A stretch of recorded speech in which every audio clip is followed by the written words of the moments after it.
Hey everyone, welcome to Dr. Madhu's Physio Classes. इस channel के through मैं कोशिश कर रही हूँ कि फिजियोथेरेपी के बेसिक सब्जेक्ट्स को आप तक एक सिंप्लीफाइड वे में पहुँचाऊँ।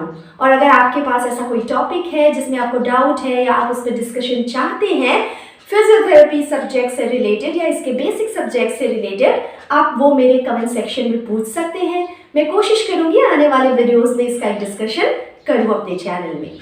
तो पिछले दो वीडियोस में मैंने आपसे फ्लेक्सर कार्पी रेडियालिस और फ्लेक्सर कार्पी अल्नारिस, दो फोरआर्म के सुपरफिशियल मसल्स के बारे में डिस्कशन किया हुआ था। आज मैं आपसे बात करूंगी अबाउट पामरिस लॉन्गस।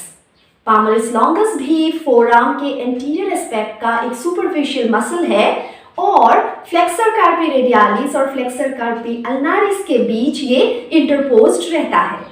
इस मसल को एक वेस्टिजियल मसल माना जाता है, मतलब ये हो या ना हो बहुत ज़्यादा फर्क नहीं पड़ता, क्योंकि 30% पॉपुलेशन में ये देखा गया है कि ये मसल एब्सेंट होता है, इधर यूनिलैटरली या बायलैटरली। यूनिलैटरली यानी एक साइड में ही एब्सेंट होता है, बायलैटरली यानी दोनों साइड में एब्सेंट होता है। और डेटा के अकॉर्डिंग फीमेल्स में ज़्यादातर देखा जाता है कि ये मसल एब्सेंट है। लेकिन इस मसल के ना होने से ना ही आपके ग्रिप स्ट्रेंथ में ज़्यादा फर्क पड़ता है और ना ही आपके पिंच स्ट्रेंथ में। वैसे कुछ स्टडीज ये कहते हैं कि पिंच स्ट्रेंथ में थोड़ा सा फर्क पड़ता है, हालांकि ग्रिप स्ट्रेंथ में कोई फर्क नहीं पड़ता।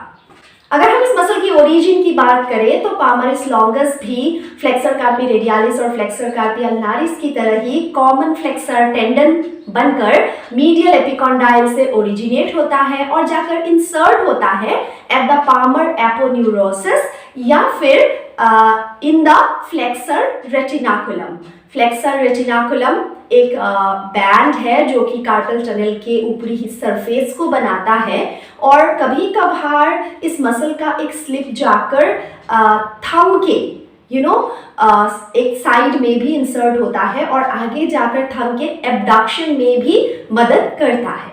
इस मसल को मीडियन नर्व सप्लाई देता है और अल्नार आर्टरी ब्लड सप्लाई। अगर हम फंक्शन की बात करें तो ये रिस्ट जॉइंट के फ्लेक्शन जो कि बाकी फोरआर्म फ्लेक्सर्स जो एक्शन करते हैं उसमें एक सिनर्जिस्ट की तरह हेल्प करता है और इसका जो स्लिप जाकर थंब से अटैच होता है वो थंब के एब्डक्शन में भी हेल्प करता है इस मूवमेंट में away from the other fingers. अक्सर ये पाया गया है कि मीडियन नर्व या अल्नार नर्व की जो न्यूरोपैथीज होती हैं उसमें पामरिस लॉन्गस मसल हाइपरट्रॉफीड रहता है। सो ये एक कॉमन रीजन हो सकता है मीडियन और अल्नार नर्व की पैथोलॉजीज में। इसके अलावा सर्जन्स के लिए ये मसल बहुत ही इंपॉर्टेंट होता है या फिर उनको बहुत ही पसंद है ये मसल, बिकॉज ये टेंडन ट्रांसफर की सर्जरीज में काफ़ी यूटिलाइज होता है। पहले ही मैंने आपको कहा कि इस मसल के नहीं होने पे भी बहुत ज़्यादा रिस्ट फंक्शन पे या फिर पिंच स्ट्रेंथ पे कोई फर्क नहीं पड़ता। तो बहुत सारे केसेस ऑफ टेंडन ट्रांसफर में पामरिस लॉन्गस के टेंडन को यूटिलाइज किया जाता है।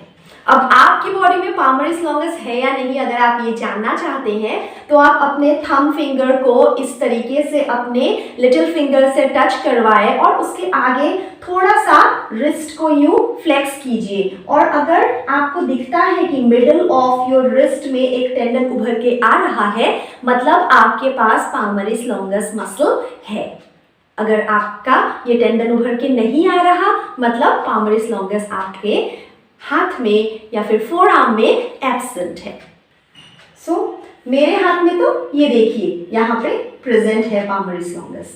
सो आपके हाथ में आप चेक करके देख सकते हैं। और अगर आपको इस तरीके के फिजियोथेरेपी के बेसिक्स समझने हैं एक सिंपल तरीके से, मेरे चैनल को भी आप सब्सक्राइब कर सकते हैं।